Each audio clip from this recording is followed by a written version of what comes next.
Assalamualaikum dan salam sejahtera. Bertemu kembali dalam MG Flash 9 Februari bersama saya Nur Ayuni Johari.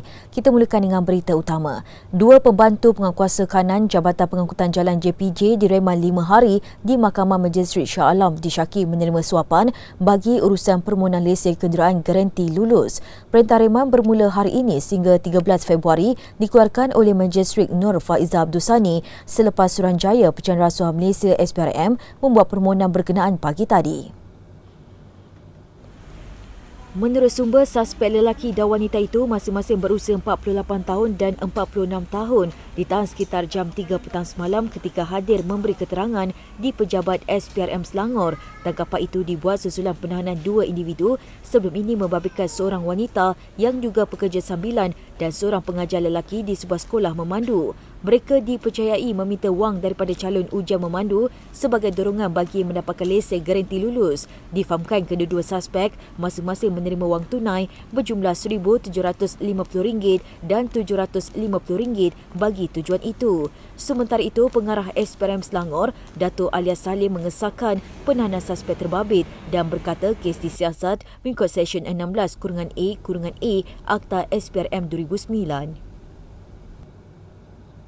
Seterusnya, jumlah korban dalam dua gempa bumi kuat yang melanda selatan Turkiye sudah melepasi 12,000 orang berdasarkan laporan agensi Anadolu hari ini. Menurut agensi pengurusan bencana Afat Turkiye, seramai 391 orang terbunuh manakala 62,914 yang lain cedera dalam gempa bumi yang berlaku pada Isnin lalu dan berpusat di wilayah Kahramanmaras. Wilayah lain di selatan dan timur Turkiye yang turut terjejas ialah Gaziantep, Hatay, Osmaniye, Adıyaman, Malatya, Şanlıurfa, Adana, Diyarbakır dan Kilis. Bencana tersebut juga turut menyaksikan lebih 6,000 bangunan runtuh dalam gempa bumi berukuran 7.8 dan 7.6 pada skala Richter itu. Presiden Turki Recep Tayyip Erdogan berkata pihaknya telah menggerakkan semua sumber yang ada dan bekerjasama dengan Majlis Perbandaran terutamanya AFAD. Beliau berkata demikian ketika meninjau misi bantuan di Kahramanmaras pada Rabu. Lebih 13 juta orang turut terjejas akibat gempa bumi itu. Sementara itu, Pertubuhan Bangsa-Bangsa Bersatu PBB mengumumkan akan menyampaikan bantuan kilat awal minggu depan untuk menyokong keperluan kemanusiaan di Turkiye. Setiausaha Agung PBB Antonio Guterres membuat pengumuman itu selepas menandatangani buku takziah di Rumah Turki di New York pada Rabu. Beliau berkata PBB juga telah menghantar Ketua Bantuan Kecemasan Martin Griffiths ke Turkiye.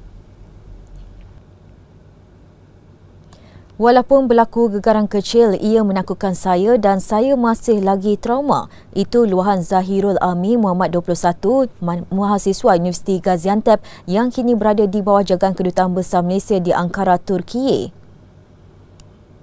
Mengimbau detik sebelum gempa bumi berukuran 7.8 pada skala Richter menggegarkan Turkiye dan Syria pada Isnin lepas, Zahirul yang mengikuti pengajian sejarah Islam di universiti berkenan berkata ketika kejadian dia sedang menonton televisyen. Katanya kejadian gegaran kecil sering berlaku di Gaziantep, namun apa yang berlaku pada Isnin lalu adalah berlainan.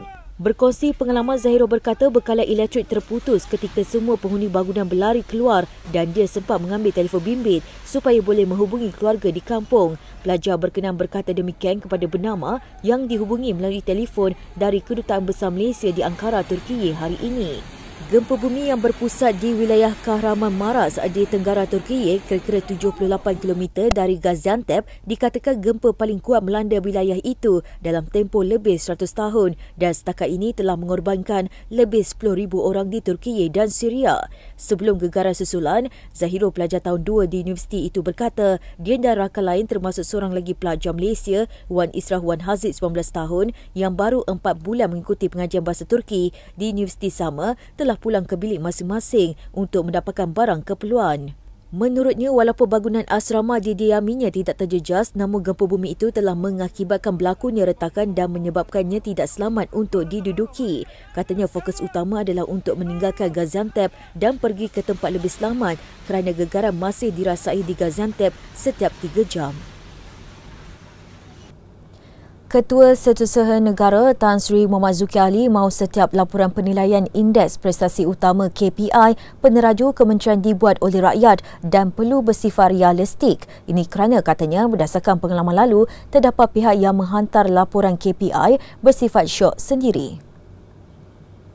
Menurut Tan Sri Zulkifli, ada pihak yang menerima KPI 100 tetapi ia hanyalah berdasarkan mesyuarat yang diadakan untuk menyelesaikan masalah. Untuk itu, katanya rakyat kini diberi peluang untuk memberikan penilaian kepada Ketua Setiausaha Kementerian KSU. Beliau berkata cara dan kaedah penilaian sedang dibangunkan oleh Unit Pemodenan Tadbiran dan Perancangan Pengurusan Malaysia dan Jabatan Perangkaan. Katanya kewujudan KPI itu selaras dengan KPI Madani yang dikenakan terhadap anggota Jemaah Menteri.